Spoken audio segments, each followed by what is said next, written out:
We have seen a dramatic increase in fragrance discontinuation over the past several years, and the reason why that's ramping up, at least the main reason why I believe it to be ramping up, is because of the complete explosion of fragrance flankers. Obviously, flankers aren't anything super new. They've been around for a while, but within the past few years, it seems like brands have just really gone crazy with them.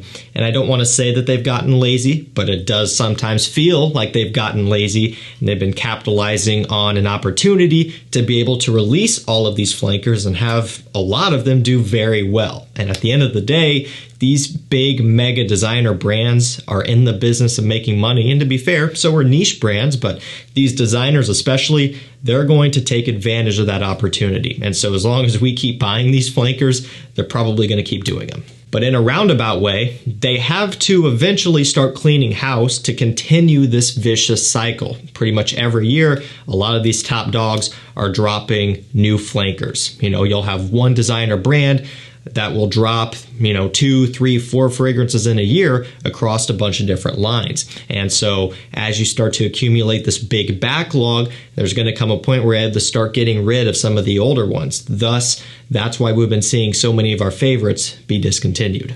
And so these 10 that I'm going to be talking about, some I think already are officially discontinued. Others are just going to be my complete speculation. So I'm not saying for sure whether things are or aren't, because I don't want to be responsible for having my words be wrapped into something that I didn't say and taken differently, and then cause a whole bunch of fear-mongering issues. So I'm just kind of going over what I think could potentially be discontinued in the future due to them just not doing so well. And again, I think some of these others might already officially be, but who knows? I'm not going to be the one to tell you if they are or aren't. And that being said, if you want to pick any of these up, you feel like it's a good idea to get some backup bottles, or you just want to try these out in general because you don't have them, I will drop links down below to the best prices. Some of these are getting harder to find than others, so I'm going to do my best to get you some links.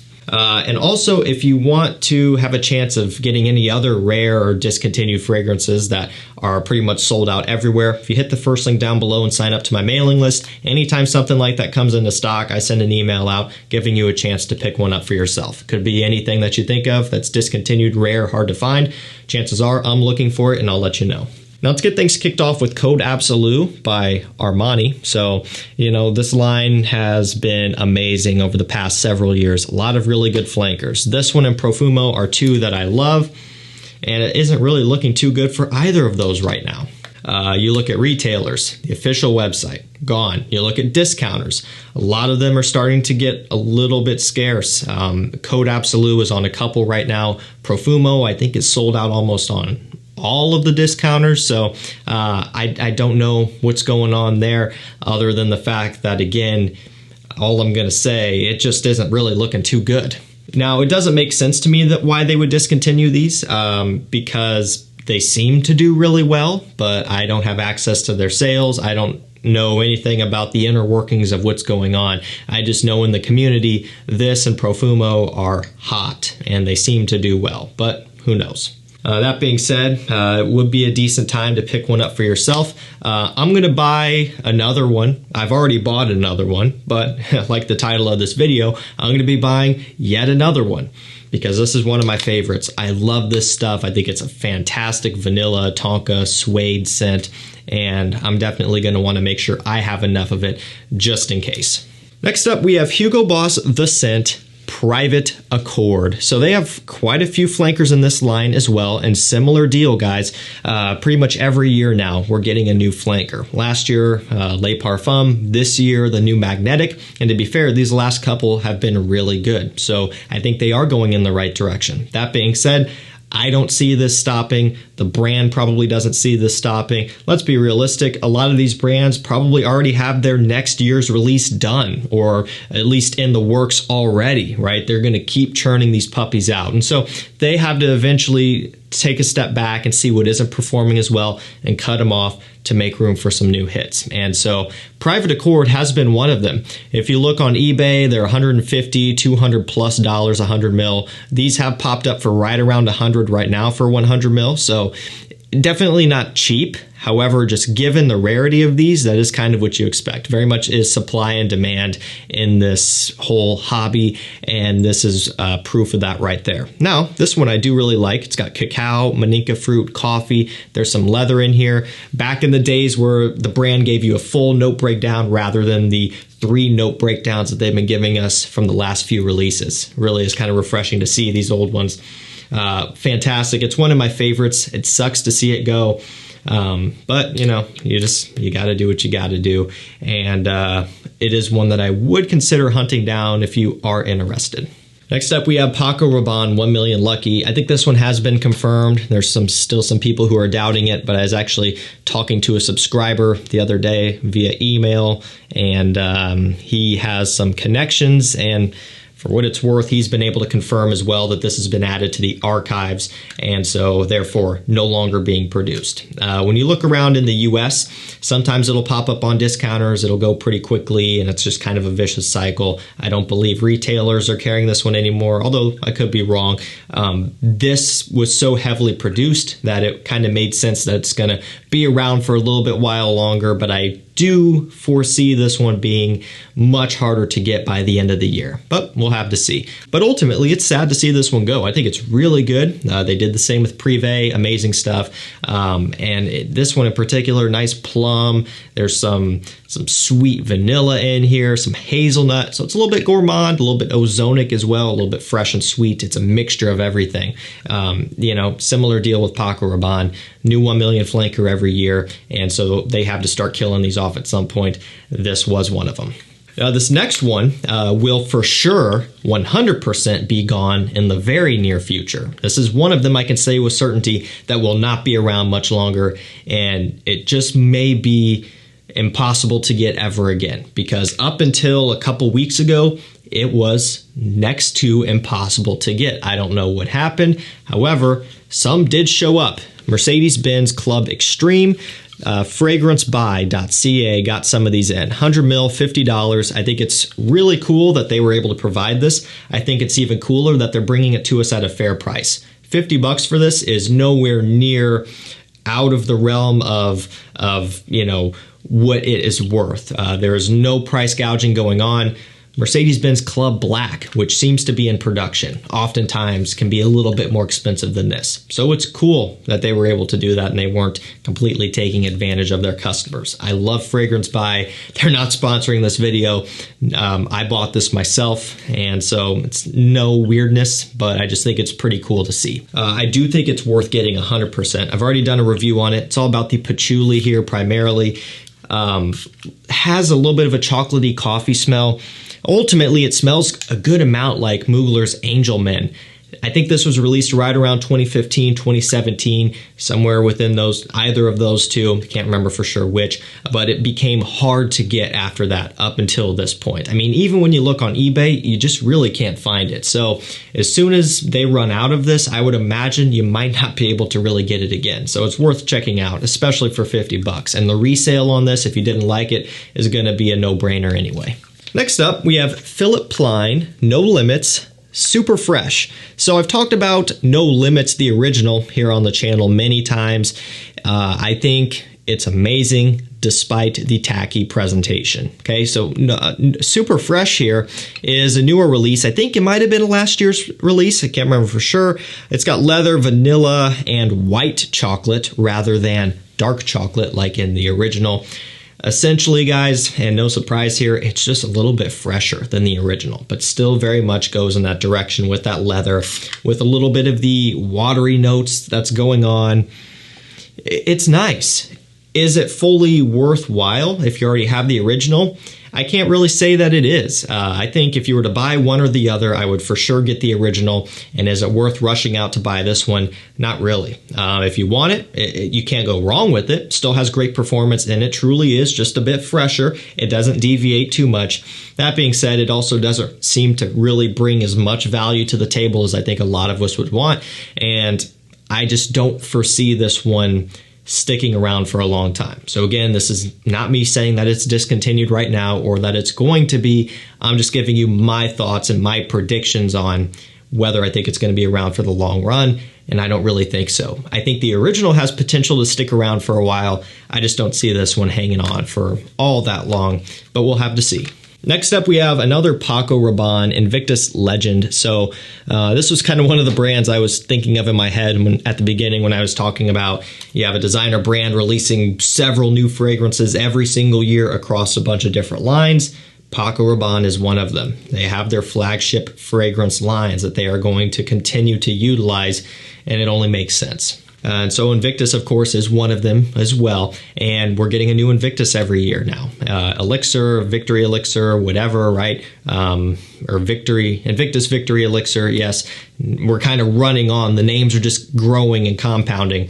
And so ultimately, what does that mean? Well, that means a lot of their older ones are eventually going to have to go away. We've already seen Invictus ACQUA 2016 and 2018 go away, which is confusing to me, but it is what it is. I think Legend is going to be one that goes away next. You can still get this. I mean, retailers have it like Sephora. You can buy it online at full retail. Discounters, it kind of is in and out of stock. It just depends, I guess. Ultimately, it's an Invictus flanker. It's got C notes, amber, and some sea salt in here. Believe it might have some bay leaf. It's nothing super exciting. That being said, it's a great compliment getter. It's a very good performer. I just don't really see this one being one that they would definitely want to hold on to when they're releasing these flankers, which in my opinion, Victory and Victory Elixir are significantly better work than what this is. So if they keep doing what they're doing there, I can see them going far. I think this and even like Invictus Platinum probably aren't going to be around all that much longer. Next up, we have DIOR Fahrenheit Les Parfums. So I don't know if this one is like a supply chain issue here in the US where it's like DIOR owned parfum, where overseas you can pick that one up anywhere, I guess, but here in the US you can't for some reason. I don't know if that's the situation or if it's truly going to be phased out at some point. Would it surprise me? Not necessarily when you look at Fahrenheit Absolute and Fahrenheit Cologne 32 or Fahrenheit 32 and then Fahrenheit Cologne, Fahrenheit Aqua, maybe even another one in the mix that has been discontinued. So it's not like they're not known for discontinuing their flankers. A lot of those that I just mentioned are really, really good. Fahrenheit Absolute is amazing. This one is no exception. It's got vanilla, it's got some rum in here, of course, the violet leaf, a little bit of suede. It's a sweeter, boozier take on this ozonic and masculine traditional DNA. It's fantastic. I would hate to see it go, but it is very hard to get here in the US. It will pop up on discounters every so often, and generally in smaller amounts. It sells out really quickly. This is one that I often send out an email for when it does come in stock, but it just is nowhere near consistent, and so you really just don't know with this. This one, I believe, has been officially discontinued. It's not on the official website anymore. And retailers, I can't remember for sure if it's on retailers. I know it's on discounters still, easy to get, like $106. YSLY Live. Regardless, it never made sense to begin with, guys. I'll be honest with you. This is a flanker that I've never been able to get all that excited about. Now, this one's got orange blossom, juniper, some ginger in here. You do get the amberwood. You get that Y sweetness, but also that clean freshness out of this. You know, it's very familiar. But I don't know. It just never really did it for me. And I mean, it smells fine. It smells great. Don't get me wrong.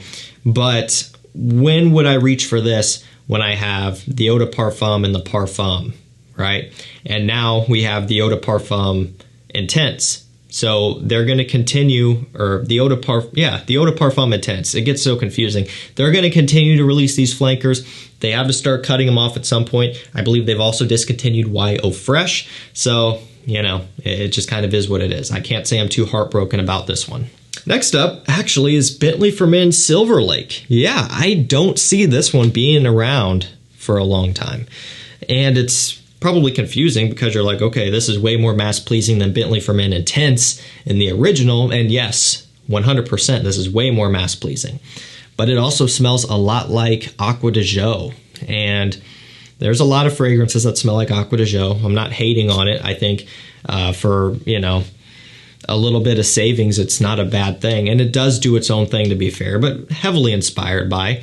I just don't see this one really doing as well long term, it's never garnered the hype like Bentley for Men Intense. Even though Bentley for Men Intense is very polarizing, it's got a cult following. A lot of people love it. A lot of people also hate it. But the point is, it stays in people's minds. It's talked about often. This one isn't as much. On discounters, it's a little bit more expensive than the others, like $55, $56. The others are anywhere from as low as $25, $26 to $30, $35. Not a huge difference, but still you're having to pay more for this and you get a less unique product than Bentley for Men Intense. You step up a little bit more and you can get the real Acqua di Gio. A little bit more than that and you can get Profondo, Profumo, things of that nature. So it's kind of in a weird spot. I like it. I've featured it before. There's nothing wrong with it. It's a great compliment getter. It's even a good performer. But in terms of long-term, just doing well, I just don't see it. And last up, Valentino Uomo Acqua. Really am a big fan of this. However, I don't think it's going to be around for all that much longer. I don't know officially if it's been discontinued yet or if it's in the works, but it's one where it'll show up on discounters and pretty quickly clear out, just because a lot of people, I think, are starting to really look for it. And I think a lot of us can kind of sense what's on the horizon for this one. Now, it does have iris. There's some florals in here and a really nice tomato leaf accord. Not straight up tomato. It doesn't smell like salsa or tomato that goes on your burger or anything like that. But a leafy tomato. It kind of adds this green floral aspect. It very much smells like a springtime scent with a little bit of that dusty iris. For what it is, it's a nice, unique product. But again, it's just that. It doesn't have the hype of Uomo Intense. It doesn't fit into the catalog of the Born in Romas, which really aren't all that interesting, but they're definitely going to sell pretty well outside of the community due to the mass appeal. It's kind of on its own here. And if it hasn't already been discontinued, which I think it has, but if it hasn't, who knows? Maybe at some point. Alrighty guys, that's going to do it for me. 10 fragrances that I'm going to be buying again because it's not looking too good for these. A lot of these I already have bought again, but I just might go ahead and get me another of some of these select few because I really like them. And if you guys have been looking for any to pick up, I will link them down below. If you're on the hunt for anything rare, discontinued, or hard to find, hit the first link down below, sign up to the mailing list. That's going to do it for me. Thank you so much for watching. Stay safe, stay healthy. We'll see you tomorrow with another one. Take care.